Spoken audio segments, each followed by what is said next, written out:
Olá, pessoal. Tudo bem com vocês? Sejam bem-vindos para mais uma edição de Porsche Consulting Conecta.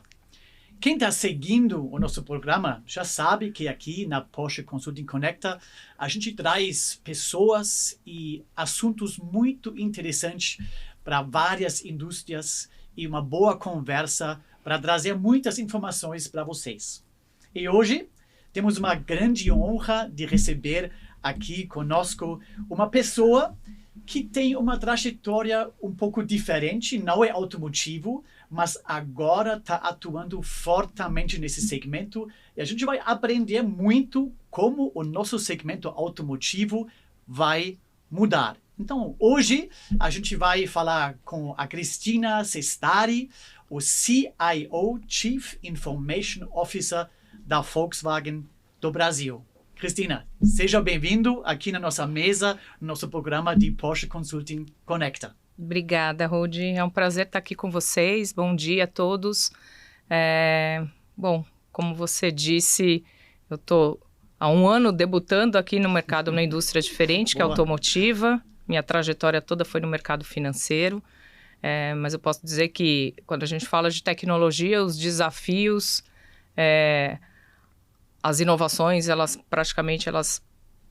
passam por todas as indústrias, então tem muita coisa similar entre os mercados. Muito obrigada pelo convite, eu e do Fabrício. Isso. Então vai ser um prazer a gente trocar uma ideia com vocês. Para completar a nossa mesa aqui, o Fabrício Souza, o nosso partner para o segmento mobilidade, está aqui com a gente para exatamente aprofundar mais esse tema, como esse segmento agora vai mudar por causa da influência de sistemas, de tecnologia e de software. Seja bem-vindo, Fabrício. Muito obrigado, grande prazer poder estar aqui, né, com o Rudi e a Cristina, falar de temas que são tabus ainda, né, para a alta gestão de muitas empresas, são temas que ainda geram muita ansiedade, né, existe ainda muita ignorância em relação a esses assuntos, né, e eu acho que a Cris vai conseguir contribuir muito para a gente e para quem estiver assistindo, né, com algumas dicas, conselhos, enfim, né, ajudar a gente a iniciar esse caminho. Legal. Então, antes de mergulhar nesse assunto, como isso tudo vai mudar esse mundo automobilístico, Cris, conta um pouquinho da sua trajetória profissional. Você já falou, você deu um spoiler, né? Você era área financeira, mas como foi a sua trajetória até chegar agora aqui na Volkswagen do Brasil? Legal, Rudi. Na verdade, eu tenho quase 30 anos aí de mercado de tecnologia, sendo desses 30, 27 praticamente no mercado financeiro, num grande grupo financeiro nacional, né? Então isso também já é uma coisa bastante importante quando a gente compara um grupo nacional com uma cultura nacional financeira de um grupo global do tamanho que nós temos dentro da Volkswagen, com várias marcas. E eu sempre atuei, principalmente comecei a trajetória com uma área de inovação, passei por várias áreas dentro do banco, né? Outros segmentos também de seguros e tive a oportunidade de liderar grandes times, né? Grandes quando eu falo não só em quantidade, mas também em conhecimento. Então eu acho que a indústria financeira ela é uma excelente escola para as pessoas de tecnologia, né? Como todas as outras, mas e por que disso? Porque é uma indústria focada em serviços. Então as pessoas entendem que tudo que está focado em serviço, o apelo tecnológico, ele vem antes, porque a tecnologia é muito meio de se entregar esse serviço. Então, foram empresas que acabaram começando uma jornada de digitalização muito antes de outras empresas de manufatura, né, até mesmo do varejo. Então, acho que esse é um ponto bastante relevante. E também quando a gente fala de indústria financeira, o foco em resultado é sempre muito importante, muito grande, assim como todas as outras, mas existe uma busca talvez um pouco, né, obstinada e alguns dizem até de uma forma agressiva, mas sem dúvida é uma escola fantástica, né? Sim. Então a minha trajetória profissional foi essa. Paralelo a isso, eu também eu sou mãe de trigêmeos. Então, Legal. eu tenho um Muito desafio importante, a gente pode falar depois um pouco disso, multifuncional, né? Por natureza. Uma certa eficiência, Muito vamos bom. dizer assim, né? Brincando.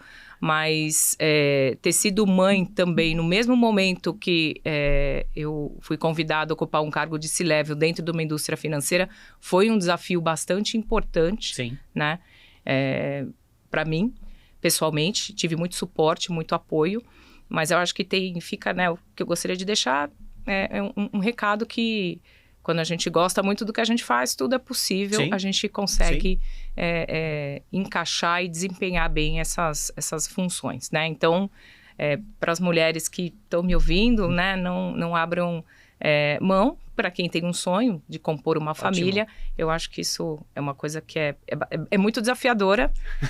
A gente tem que ter uma dose de bom humor, tem que ter muita calma, mas tudo é possível de fazer. Não, sem dúvida. Eu sou exemplo de uma filha, o Fabrício tem 2 filhos, agora 3. O desafio aumenta, mas tudo é possível com a disciplina, a dedicação, a vontade, sem dúvida. Exatamente. Mas você falou, exatamente, acho que a indústria financeira de bancos, especificamente no Brasil, que são world class. A gente sempre fala que olha, os bancos no Brasil, eles têm basicamente uma digitalização quase já 100%. E sempre com esse foco no cliente. E agora virou moda, Customer Centricity. Porque nós nascemos no segmento automotivo, sempre era Product Focus. A gente vai fazer o melhor produto, o melhor carro, a melhor qualidade. E nunca pensamos no cliente. E agora essa mudança dessa cultura para focar muito mais. Acho que aqui ajuda bastante a sua trajetória, esse foco no cliente que a gente precisa. E, claramente, com ajuda como meio da tecnologia. Acho que esse é o grande desafio que as montadoras ao redor do mundo estão enfrentando agora. Sim, eu acho que o setor automotivo, ele vem, como você disse, de uma trajetória.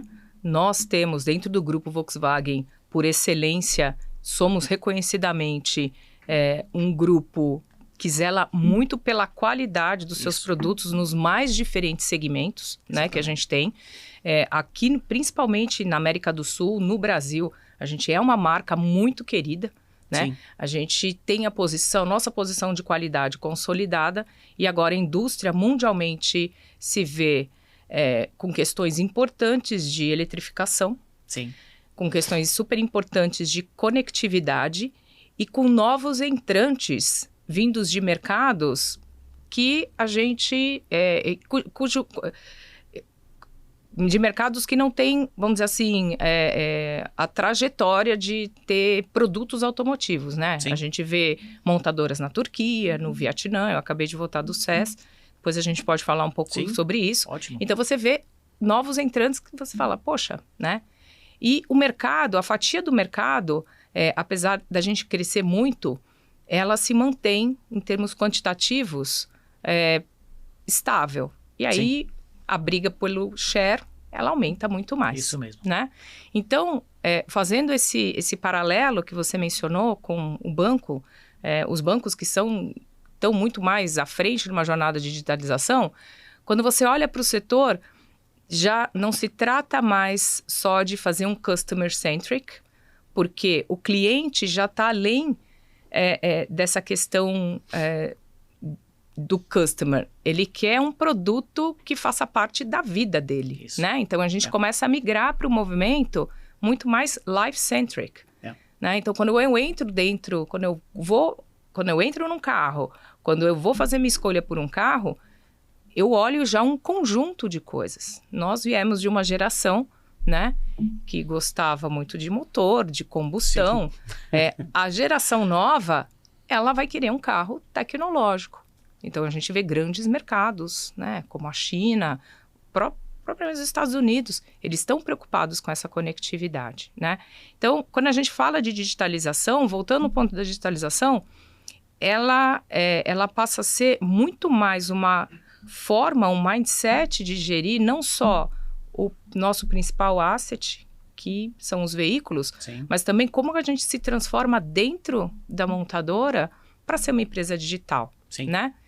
Eu preciso digitalizar o produto mas eu preciso me digitalizar também. E aí que a gente tem bastante oportunidade, não só de eficiência, né, mas de trazer o modo de vida que todos nós estamos vivendo para dentro das empresas. E claramente, O ponto da TI, a gente um pouco mais old school, TI era sempre o fundamento, né? Um enabler para o resto funciona, para produzir o carro, para vender o carro. Mas cada vez mais a importância que você já falou como uma conectividade, um serviço para o cliente, se torna cada vez mais o business. Né? Acho que isso é uma mudança também, que claramente vender o carro ainda é um business, mas a pressão em cima das margens cada vez maior, com a entrada de vários competidores, a margem cada vez mais difícil para manter em cima de 10%, a Porsche sempre que busca 20%, é difícil. Então, a tecnologia, o serviço para as futuras gerações se torna um negócio, né? Que você tem que bem feito, porque a gente sabe, as pessoas já nascem agora digitais, estão à disposição a pagar por serviço, menos por um produto físico. É interessante, né, esse desenvolvimento. Exatamente. A gente vê muita coisa acontecendo e eu acho que a beleza da gente estar numa empresa global, isso me atraiu muito, né? Quando eu recebi uma proposta para me juntar ao time, é a diversidade também das regiões, né? Se você vai no mercado chinês, uma questão de gamificação dentro do carro é um ativo, é uma feature super importante. Sim. A gente pode ter uma tomada de decisão pela aquisição de um produto por conta de uma feature que nunca ninguém imaginou que ia ser tão fundamental para aquele mercado em específico, o mercado da China, que é um mercado muito tecnológico, já vive uma vida muito tecnológica. Sim. Cristina, também pensando em todo esse processo, né, essa transformação, né, onde o TI sai de uma posição de enabler para ser um elemento core do negócio, né? Um protagonista, né? Um protagonista, exatamente, né? Eu acho que as empresas todas se acostumaram a se proteger, né? Não tem nenhuma montadora que não tem uma portaria robusta, você não consegue entrar na engenharia, né? Porque ali está o know-how da empresa. Agora, com essa transformação toda, o pote de ouro, o know-how, ele passa a estar nos dados, né?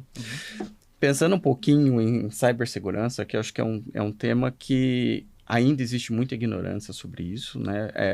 É realmente falta de awareness dos riscos que a gente tem se exposto, né? Enfim, e é um tema que ele gera um certo pavor, né? Quando ele é jogado para discussão entre pessoas que não conhecem isso, né? A gente ainda viu recentemente, né, a Porsche divulgou que vai parar antecipadamente a venda dos Macan na Europa por causa da promulgação da nova lei, né, de cibersegurança, segurança e proteção dos dados. E não vale mais a pena para um modelo que está em phase-outs, né, porque a nova geração do Macan entra em venda o ano que vem, não vale mais a pena reparar esse produto, né, não vale mais a pena, enfim, transformá-lo para que ele possa atender às normas. E o Macan é o modelo chefe de venda em volume, né? E a gente está perdendo basicamente 1/3 do mercado, né? Que é a Europa. Enfim, esse é um tema que cada vez mais tem se tornado importante, né? Sequestro de banco de dados, enfim, essas coisas estão ficando cada vez mais frequentes, né? O que você recomenda, assim? Como colocar isso na agenda, né, da alta gestão das empresas? Quais os riscos, né, que a gente se expõe, como se proteger disso, por onde que a gente começa? Fabrício, isso é super relevante, essa pergunta é uma excelente pergunta, porque cibersegurança, ela teve uma evolução muito grande ao longo dos anos. Então, isso é um ponto super positivo. Qual que é o lado negativo? A gente sempre vai estar um pouco atrás dos hackers, né? É uma corrida. Uma corrida. Que você consegue prever algumas coisas, mas é um mercado que tem muita novidade, né? LGPD, Lei Geral de Proteção de Dados, veio para começar a fazer esse par com essa questão de cibersegurança. E cyber é um assunto que tem que ser tratado top-down e bottom-up. Se você não coloca uma cultura de cibersegurança, lidar com cyber é como tomar banho, né? Você tem que fazer todos os dias. Então, vai passar por você ter um CISO dentro da organização muito capaz, muito técnico, muito competente, que consiga entender muito todas as vulnerabilidades, porque você faz esse mapeamento, você corrige, você melhora. Isso é um trabalho constante. Vai passar pelas pessoas terem uma conscientização dos riscos, né? Do que um e-mail, um phishing pode causar dentro da organização. Passa pelo ponto do board, dos executivos da organização, entender de fato o impacto que uma parada dessa pode ocasionar no negócio dele, né? E também como que ele lida com isso, qual que é o plano de contingência que ele tem. Então, eu diria que cyber é o assunto top 1 dentro de uma organização de TI. Porque ele garante que você durma tranquilo. Isso mesmo. Porque se ele parar, todo o resto você pode ter certeza que vai parar. Vide, por exemplo, uma decisão, que foi uma decisão de negócio, nesse caso, né, da Macan, de falar, bom, não temos tempo hábil e também a gente já tinha um outro produto na sequência. Mas para entender que é um peso importante e, geralmente, os ataques, a grande maioria dos ataques, eles não são direcionados, né? Direcionados no sentido de explorar uma vulnerabilidade muito sofisticada. Ele é um conjunto de pequenos descuidos que, somados, causam uma parada. Então, a gente tem vários exemplos de mercado, empresas importantes, empresas de saúde, empresas de varejo, que ficaram dias com os dados sequestrados. Né? Então, esse é um assunto que é super importante. Quando a gente olha para o nosso ativo principal, para a gente muito mais, né? Porque a gente está lidando com os nossos clientes que pilotam o carro e cada vez mais tecnológico, sendo os ativos, mais ainda a proteção e questões de segurança vão ascender, né? Não é mais a questão só do cinto de segurança, é a questão do dado, né, que está rodando dentro do carro. E mais uma vez, você pode trazer nesse ponto bastante experiência dos bancos, né? Sim. Porque acho que a primeira vez que as pessoas se preocuparam com essa coisa de ameaça cyber era com o banco, porque eu tenho todos meus assets, minha fortuna está no banco, mas tudo digital. Então, os bancos já entenderam que, olha, todo dia, 24 horas, 7 dias por semana, temos que cuidar, porque ninguém pode entrar e roubar, porque é basicamente irrecuperável. Exato. Mas agora começa com toda a tecnologia, pouco mais esse medo se alguém consegue entrar e controlar meio carro. Se for parado, ok, mas se for dirigindo, que também é um grande medo das pessoas, pior ainda, né? Que alguém consegue controlar o seu carro e você está dentro, né? Então, aquelas coisas daqueles filmes, o Eagle Eye, né? Que pega o teu carro, enfim. Exatamente. Mas eu acho que se a gente pensar 30 anos atrás, né? Com a ascensão do Windows, né? Enfim, junto com a ascensão do Windows veio a ascensão dos vírus, né? E aí você ia lá, comprava o McAfee, o Norton e você estava protegido, né? Eu tenho a impressão que isso é um pouquinho diferente disso, né? Não é simplesmente eu compro uma solução, né, de alguém que, enfim, que desenvolveu e está tudo bem, né? Eu acho que as empresas têm que entender exatamente o que está acontecendo e desenvolver certos capabilities, né, dentro da sua gestão, né? Sim, quando a gente olhava, né, mesmo quando a gente começou a ter computador em casa, tudo mais, não, tem que comprar um antivírus. O antivírus, né, é básico. E isso continua principalmente nos ambientes on-premises, né, nos ambientes físicos. Sim. E também no ambiente em nuvem, que existe uma série de guardrails para poder fazer essa proteção. Mas hoje, Fabrício, eu diria que o vírus, ele passa a ser uma ferramenta só. Porque o que o hacker quer, de fato, né, em um dos sentidos, ele quer invadir, ele quer entrar. Então, ele estuda, ele vai colocar um phishing. Quando ele conseguir colocar o phishing, ele conseguiu entrar, ele tem um momento de reconhecimento. Porque existem uma série de funcionalidades, né, que a gente tem para poder segregar a rede, que é o que a gente fala para evitar movimentações laterais, né, principalmente nas grandes empresas. Porque se ele entra, ele não vai entrar e fazer nada de cara. Ele vai entrar, vai reconhecer, vai tentar se movimentar lateralmente. Isso. Por quê? Porque ele vai comprometer o seu backup. Então, você pode estar fazendo backup de um ambiente para, eventualmente, retornar que já esteja comprometido. Então, geralmente, isso acontece, tem um certo período de tempo. Vocês podem ver, teve exemplos, por exemplo, na própria DBO, né? Sim. Hackeamento de séries, de finais de séries fantásticos, onde eles já tinham entrado, eles já tinham pego a informação. Eles esperam o momento certo. Então,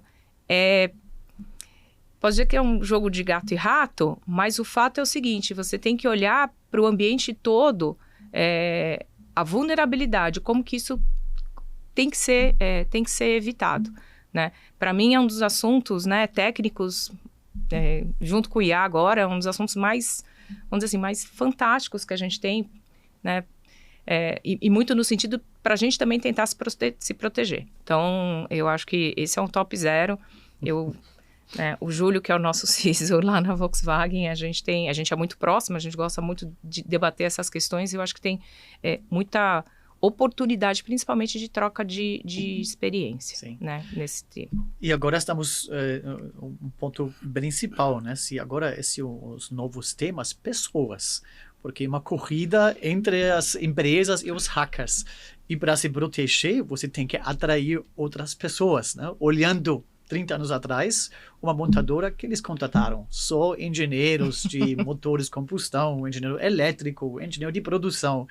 Então, mas hoje em dia, uma montadora também tem que atrair novos talentos que podem liderar com essas ameaças e também para desenvolver os novos serviços. Então, um novo perfil que um grande desafio para as montadoras para atrair essas pessoas, para convencer a trabalhar numa empresa global, talvez origem alemão ou americana, as grandes montadoras. Então, esse vai ser um desafio para mostrar para o público-alvo, até para vocês aqui fora, que existem bastante desafios tecnológicos legais que podem ser feitos dentro de uma montadora de carros, né? Não, sem dúvida. Eu acho que nessa questão de atração, é claro, né? A gente tem um peso, vamos dizer assim, de salário, benefício, mas eu acho que a beleza hoje, principalmente dessas gerações que estão chegando, né? Os millennials, os gerações Z, que são, por exemplo, meus filhos, né? Que já é uma geração tecnológica.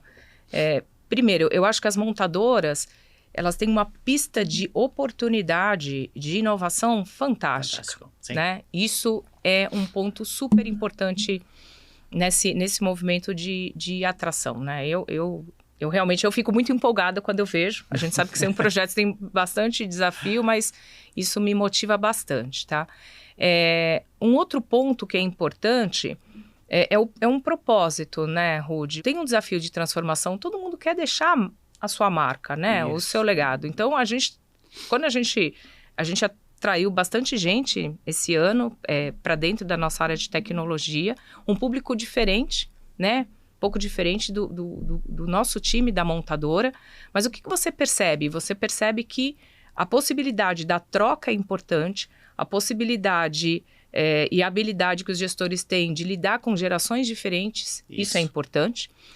A possibilidade de você pegar um legado que foi desenvolvido, que levou a montadora aonde ela está até hoje, que precisa ser transformado, esse embate, né, positivo, ele é uma oportunidade. Então, eu sempre falo para o meu time, eu falei, vamos olhar sempre para o meio copo cheio, porque a gente tem uma série de coisas importantes para fazer, né? Então, isso atrai e motiva as pessoas. Eu vejo hoje o time muito mais motivado do que antes. E quando eu olho para a Volkswagen, o fato da gente ter colegas na Alemanha, ter colegas na China, nos Estados Unidos, na Índia, onde você pode trocar essa questão de diversidade cultural, isso é fantástico. Sim. Né? Eu sempre vivi numa empresa brasileira que tinha uma cultura muito forte de gestão de pessoas. Não? Então, isso eu trago muito, né, na minha bagagem e tive oportunidade de trabalhar com grandes líderes do setor aqui no Brasil.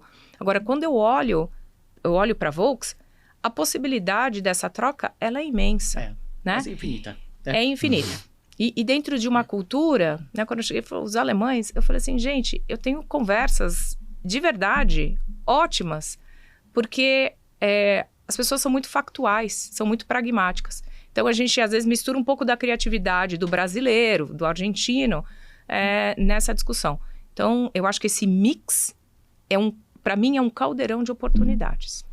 Não, por isso eu acho que o Volkswagen faz tanto sucesso já há 70 anos aqui no Brasil, porque, como você falou, se você mistura essa criatividade com essas inovações, esse jogo de cintura do brasileiro com a disciplina do alemão, você cria uma coisa muito boa, né? Tem várias soluções. E também, concordo completamente, essa diversidade também de gerações que temos agora. Nós temos os antigos pessoas que são engenheiros raiz, que sabem apertar os parafusos, e você mistura isso agora com jovens que sabem programar em vários idiomas de software. Aqui você tem um potencial muito grande para criar de novo uma coisa nova. Claramente a gestão é um pouco mais desafiador para os líderes. Até nós também na empresa, a gente investe muito nesse desenvolvimento de liderança, porque você tem que se preparar, né? Porque tem propósitos, pensamentos, culturas diferentes.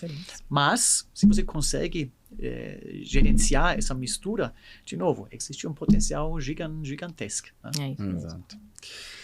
Cristina, você falou agora há pouco que lado a lado com a cibersegurança vem a inteligência artificial, né? AI, que eu acho que é um dos grandes hot topics do momento. Talvez o principal caminho, né, acelerador para que as empresas consigam transformar e criar realmente produtos digitais sem precisar ter milhões e milhões de pessoas programando isso, né? Então, olhando para a eficiência, né, olhando para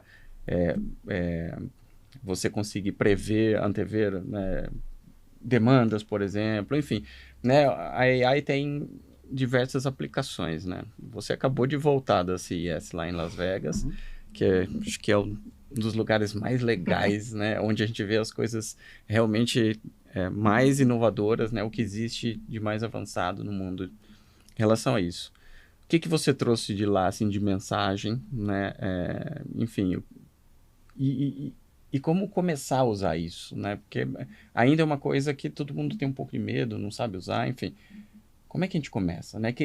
Para quais empresas isso é aplicável? Para que tipo de empresa? Para pequena empresa também? Ou são só as grandes corporações? Enfim, como é que isso pode funcionar? Eu diria assim, a IA já deixou de ser só um trend, a IA generativa, né? Ela veio para ficar, ela já está aí, você já tem uma série de aplicações rodando, é uma coisa realmente exponencial. Porque o tema de inteligência artificial, ele já é um tema relativamente antigo, né? Sim. Então, ele já tem mais de década. Depois a gente veio com uma onda de metaverso. O metaverso, você vê que voltou, né? Tá um pouco parado. Quando a gente fala de IA generativa, e o CES em Las Vegas, que é a primeira feira do ano, né? De consumidor, é uma coisa assim, eu confesso, quando você me perguntou, né, qual foi meu feedback da feira, né, como eu voltei, eu voltei com sensações, com mixed feelings.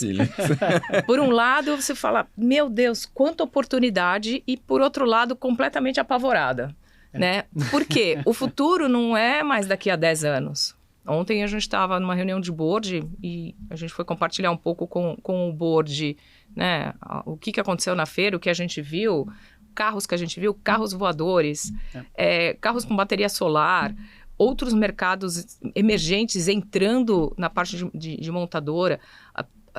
Ok, Las Vegas é o cenário perfeito para isso, tá? Mas quem tiver a oportunidade de ir para lá, vá até o Sphere também, entenda o que é a proposta. E porque você não está mais lidando com robôs, você lida com humanoides, né? Então, o Exterminador do Futuro, que a gente viu há 20 anos atrás, ele é uma realidade quase, né? E é um humanoide que, é claro, você conversa com ele tem uma inteligência artificial generativa porque ele desenvolve uma conversa e ele tende até a querer ter emoções, né? Como ficar chateado, triste, sorrir, dar risada. Então, o futuro não é daqui a 10 anos, gente. Isso vai se desenrolar nos próximos 2 ou 3 anos, Sim. né? Sim. Esse é um ponto. Como que a gente começa? Então, ao mesmo tempo, você fala assim, puxa, Cristina, mas a gente olha para as empresas, tem processos super arcaicos, né? O que eu acho que a gente tem que entender é que não vai haver aquela transição, aquela jornada evolutiva. Coisas disruptivas vão acontecer, né? Você vai quebrar isso daí e você vai ter que fazer um catch-up de algumas coisas, né? Você vai fazer um jump, você vai ter que mudar completamente seu processo. Então, inteligência artificial para as grandes corporações, e é um tema muito importante de cyber, porque o primeiro cara que ficou com o cabelo em pé foi o cara de cibersegurança, até por questão de vazamento de dados. Sim. Por mais que as empresas... De novo, eu acho que tem que ter uma jornada de conscientização. Você não vai conseguir impedir que um colaborador use uma inteligência artificial fora do ambiente corporativo. Você pode até bloquear, mas não é por aí. O que você vai ter que fazer realmente é dar ferramental interno para essas pessoas trabalharem e... Você vai desenvolver do zero, se você vai usar uma de mercado, você vai criar a sua a partir de um modelo, é uma decisão aí estratégica da empresa. Agora, que seus produtos, os seus serviços, eles passarão necessariamente a ter que ter features de inteligência artificial, isso não tem discussão, né? Sim. Então, a gente falou muito sobre isso, tudo no CES, que não fala só de carro, fala de todas as indústrias. Então, tudo para casa, até principalmente coisas de saúde, né? Como que você exponencializa? Então, a questão de sustentabilidade, longevidade e tecnologia, elas estão completamente conectadas, né? Então, o CES não mostrou só um carro sul-coreano voando, mas ele falou sobre aspectos de longevidade que a tecnologia vai levar nós a termos 120, 130 anos de vida, né? Então, ciência, outros hábitos, tecnologia, tudo isso está conectado. Não existe mais a tecnologia faz parte da vida, a inteligência artificial generativa vai fazer parte do seu cotidiano. E principalmente em produtos que têm um contato diário com as pessoas. A gente percebeu que o celular virou basicamente uma extensão do corpo, do braço, do cérebro da gente. Mas o carro também não é tão longe, porque a maioria ainda usa o carro diariamente, você tem contato. Então, por isso, essa coisa virar uma coisa da vida que olha para você, se você saúde, né? Essa conversão, né, das coisas que vão tudo junto, né? O carro vai virar uma tecnologia que pode olhar para você falando se você está bêbado ou não pode dirigir, ou você está doente, porque ele olha para você todo dia. Então, essas coisas que vão acontecer. E, de novo, uma responsabilidade para montadoras, não de hoje para amanhã. Mas, claramente, as montadoras que você já falou, eles têm uma capacidade de fazer inovações passo a passo, né? Eles têm a possibilidade de fazer pilotos e depois um rollout. Então, isso vai acontecer. Por isso, eu também acredito que montadoras de veículos têm um poder para assumir essas novas tecnologias e, paulatinamente, integrar cada vez mais nos produtos ou nos serviços, né? Exato. E o que a gente viu, né, não sei nem se existe essa palavra, mas assim, uma acessibilização de inteligência artificial, né? Então, enquanto, né, você disse, não é novidade isso, né? A gente já fala na indústria, pelo menos há 10 anos, 15 anos, por exemplo, de IA para reconhecimento de imagens, né? Para você ver, por exemplo, qualidade de um produto através de imagem, né? Ou para diagnosticar um câncer, né? Antecipadamente, enfim. Mas no fim das contas, né? Até semana passada teve o lançamento do novo modelo da Samsung, que tem IA integrado dentro do aparelho, né? Você consegue bater uma foto e tirar a pessoa do lado, assim, e isso está na vida agora das pessoas, né? O que as empresas têm que fazer para que isso não seja uma ameaça para elas, que as pessoas comecem a usar isso no trabalho, produzir coisas, talvez até com conteúdos que sejam, às vezes, proprietários de outras empresas, enfim.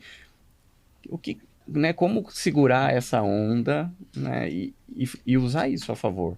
Sim, eu acho que principalmente para a gente, nas montadoras, o dia que eu cheguei na Volks, um amigo me mandou uma foto dos anos 70 da fábrica da Anchieta, né?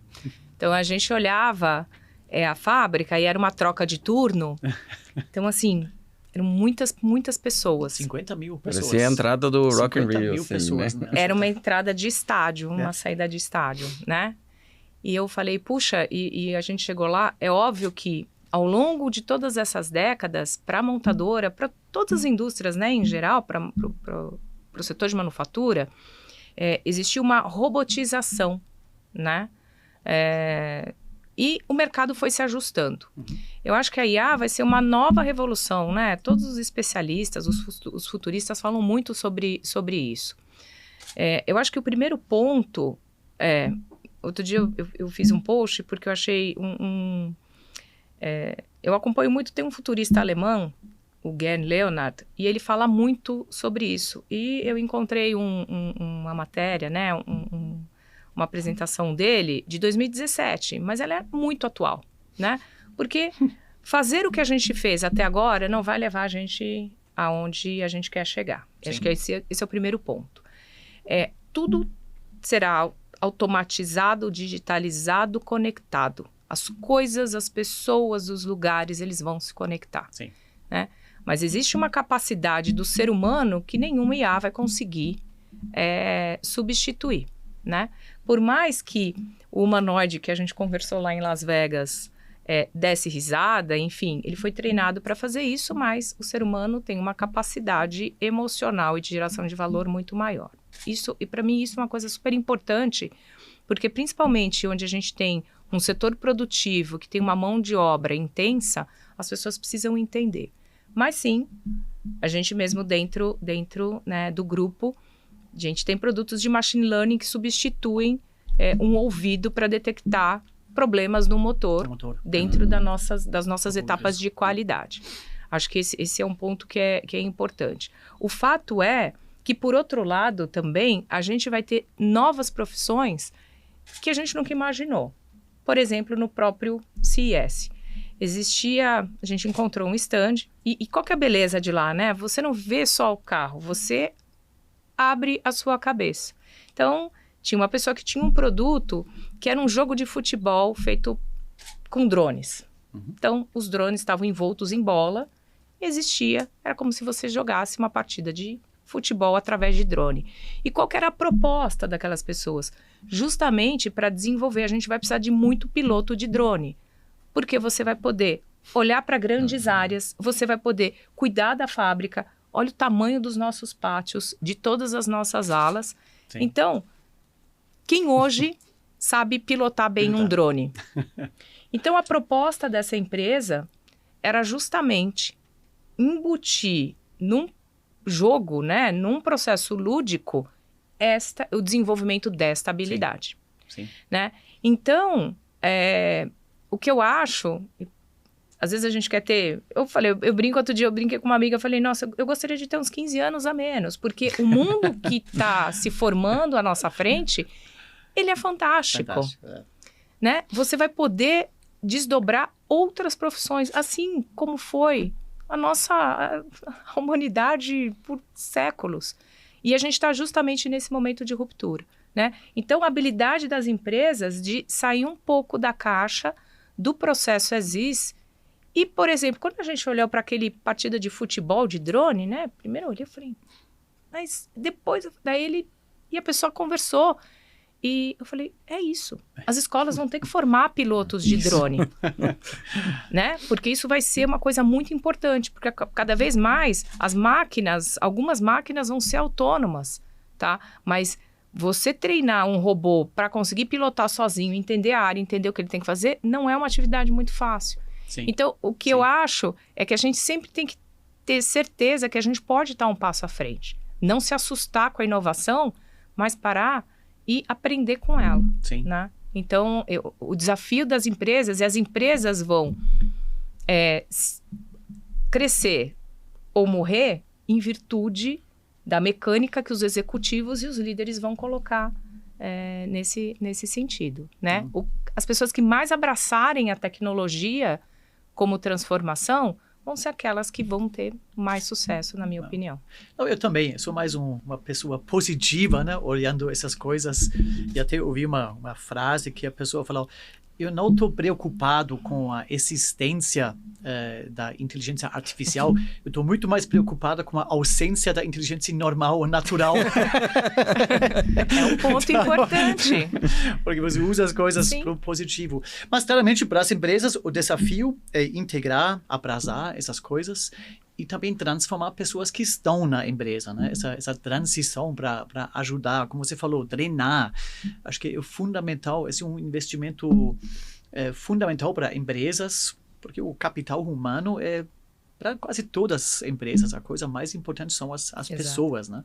E levar essas pessoas agora, training on the job, para esses novos desafios, né? Esse é claramente um desafio super grande que tem que ser feito, né? Senão você perde bastante desse valor. Sim. Exato.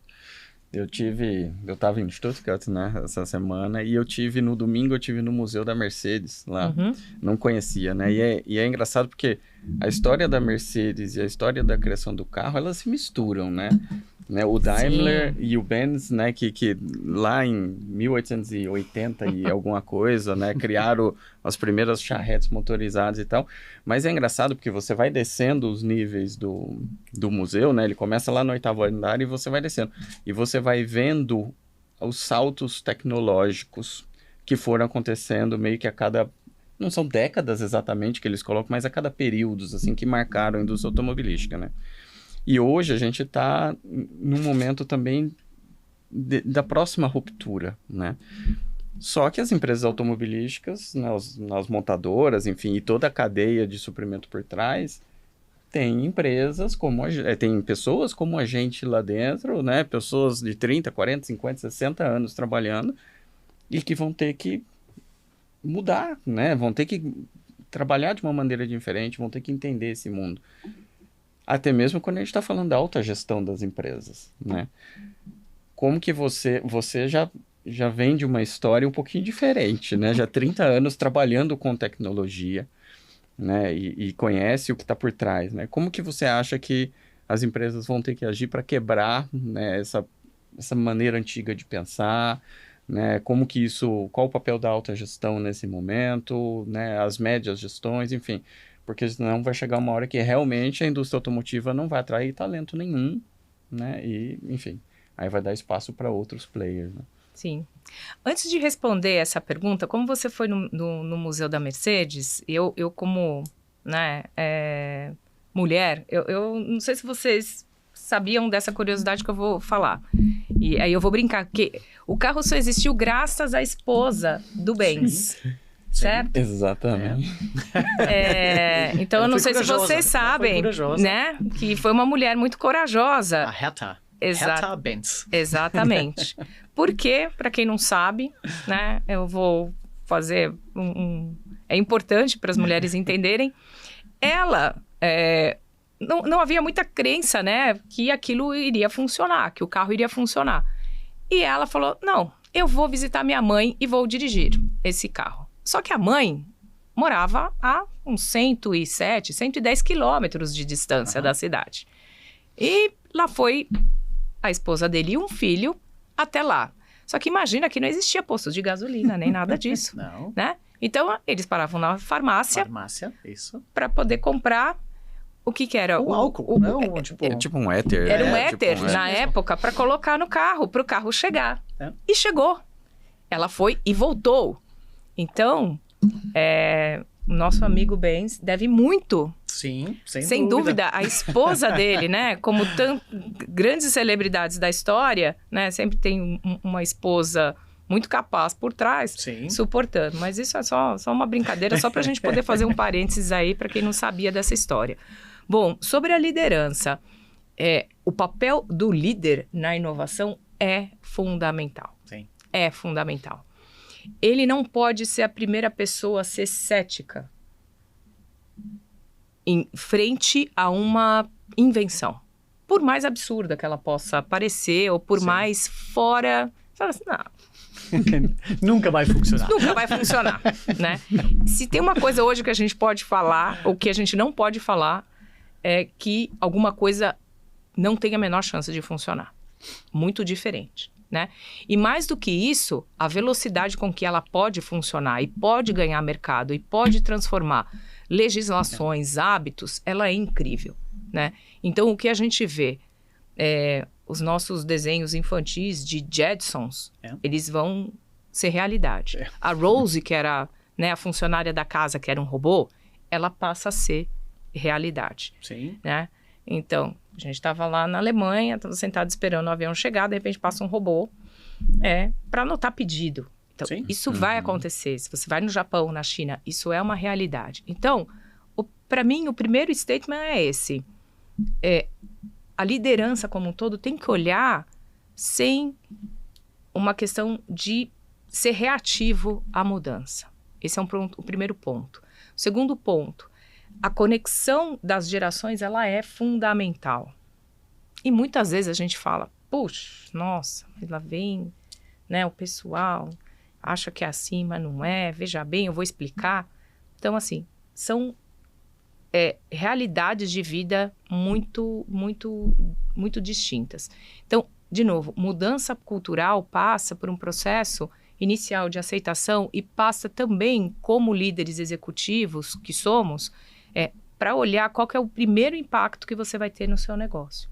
E quando eu falo negócio, a TI passa a ser um negócio, o RH passa a ser um negócio, a engenharia passa a ser um negócio.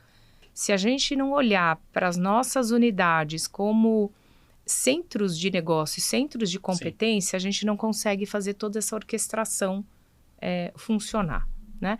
E cada empresa tem a sua cultura e está tudo certo. A gente tem o nosso DNA, a gente tem a nossa cultura, né? A gente tem os nossos valores e a gente sempre tem que ter muito orgulho disso que embasa.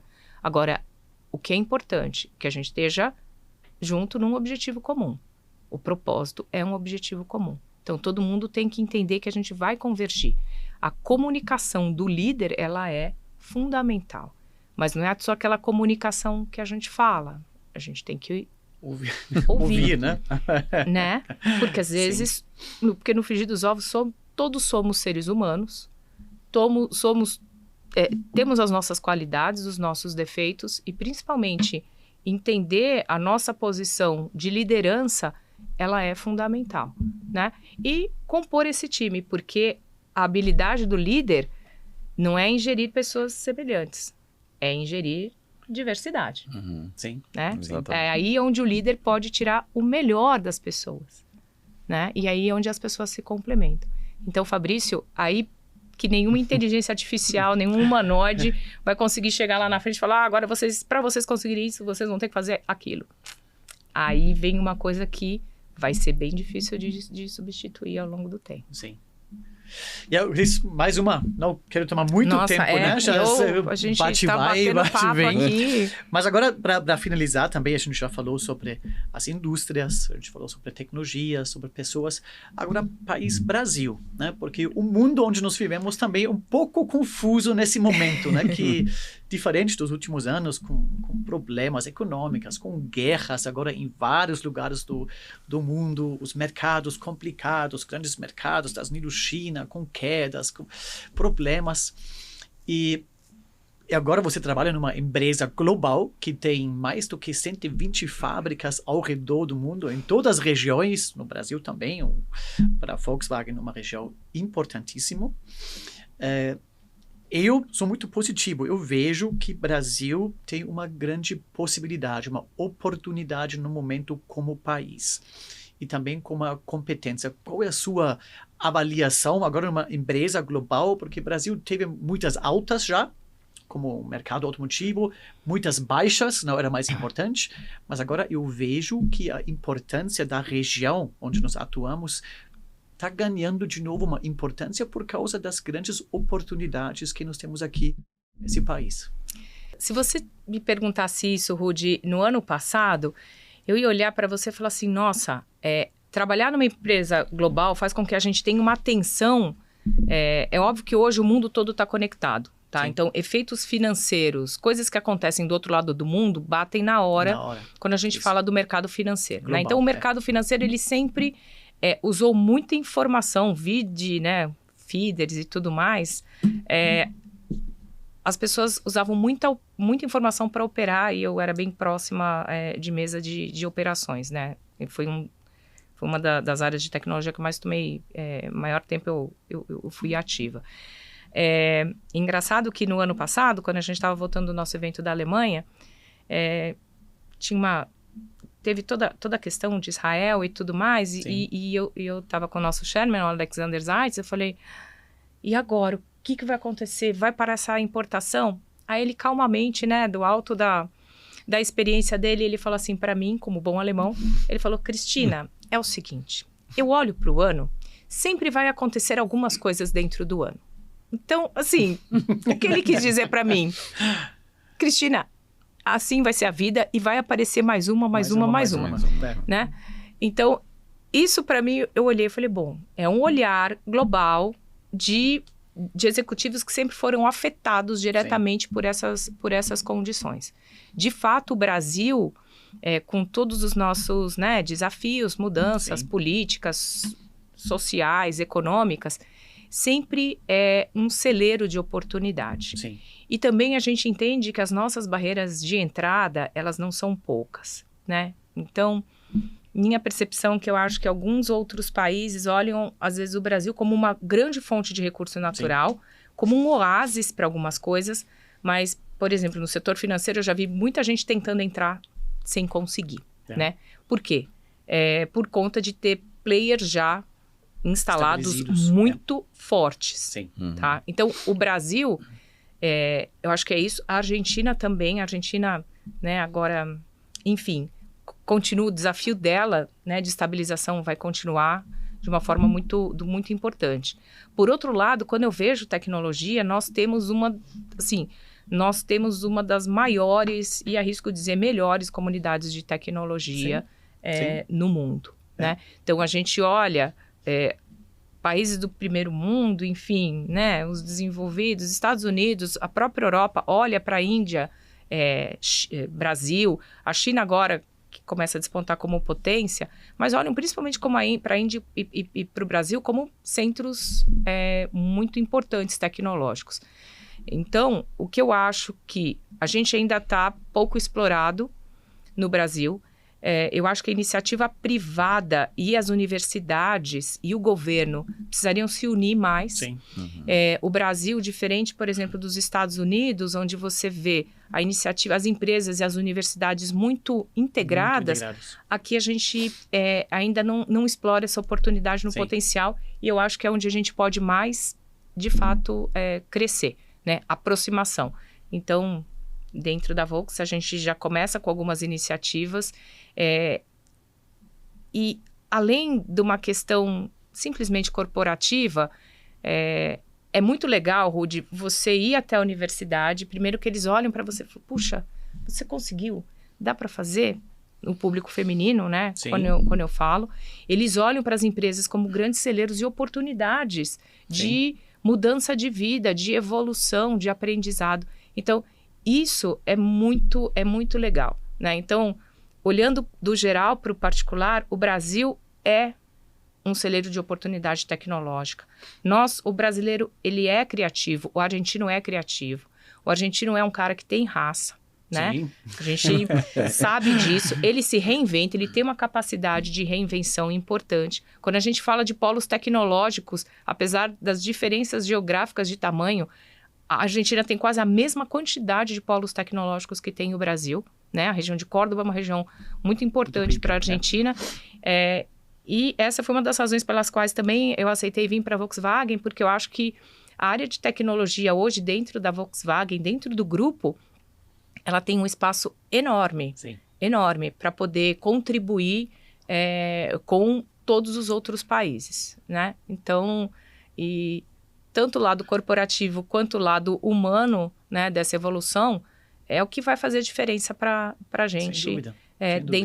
Dentro do grupo. Então, acho que a gente está num momento muito importante, um momento muito feliz, eu diria, para acelerar essa nossa jornada e a gente está fazendo o nosso projeto junto. Então, Isso eu mesmo. super conto com a ajuda de vocês, né? Como empresa parceira do grupo, que conhece bem a nossa dinâmica, a nossa cultura, para estar com a gente nessa jornada. Muito bom. Cristina, nós também somos muito felizes que podemos conjunto, né, trabalhar aqui no Brasil, nossas empresas, né, como empresas do grupo, trabalhamos no mundo inteiro em projetos de inovação, de tecnologia, de eficiência em produtividade, mas claramente o Fabrício e eu estamos muito felizes que também podemos contribuir para desenvolver cada vez mais a nossa empresa e também investir na nossa região, né, que tem uma grande contribuição para o grupo inteiro. Então, olhando para o relógio, para o tempo, uma última mensagem, Cris, que você quer passar para as pessoas. Eu já vi, você tem também esse interesse para motivar as pessoas e para pessoas lá fora que têm interesse. Agora vocês conhecem um pouco mais que Volkswagen não é só fazendo carros, também tem um lado gigante de tecnologia. Então, quem tiver interesse... A Cris é responsável por esse lado e a gente convida as pessoas, os talentos, se informa, né? E se tiver interesse, manda currículos. Isso aí. O grupo Volkswagen está buscando. Sim, sim. Não, primeiro, obrigada pelo bate-papo. Eu acho que é sempre muito positivo, né? Somos empresas dentro do grupo com as nossas diferenças e é muito... importante para a gente aprender uns com os outros, dada a nossa dimensão, nosso tamanho. Eu acho que a mensagem que eu posso deixar para as pessoas né, sem puxar só a sardinha para o lado de tecnologia, é claro, mas vai ser muito difícil qualquer outra profissão não se aprofundar na questão tecnológica do que vocês podem, como vocês podem desenvolver como profissionais, como pessoas, como que a tecnologia vai fazer para mudar de fato a vida de todo mundo, como que a gente se insere, porque no final todo mundo busca uma vida melhor, busca longevidade, qualidade de vida. Então, para mim, acho que a mensagem que eu posso deixar aqui para vocês primeiro, eu tive grandes desafios na minha vida, sempre pude contar com super bons parceiros. Eu acho que o mais importante é a gente estar à frente, a gente fazer aquilo que a gente gosta, né? E buscar sempre esse crescimento, esse aprendizado. Acho que nós viemos aqui para esse mundo para aprender e para sermos melhores. Então, acho que esse é o meu recado principal aí para vocês. Maravilha. Cris, Fabrício, Exato. Muito obrigado. Gente, muito obrigado por assistir e até a próxima. Tchau, tchau. Obrigado. Tchau, tchau, gente.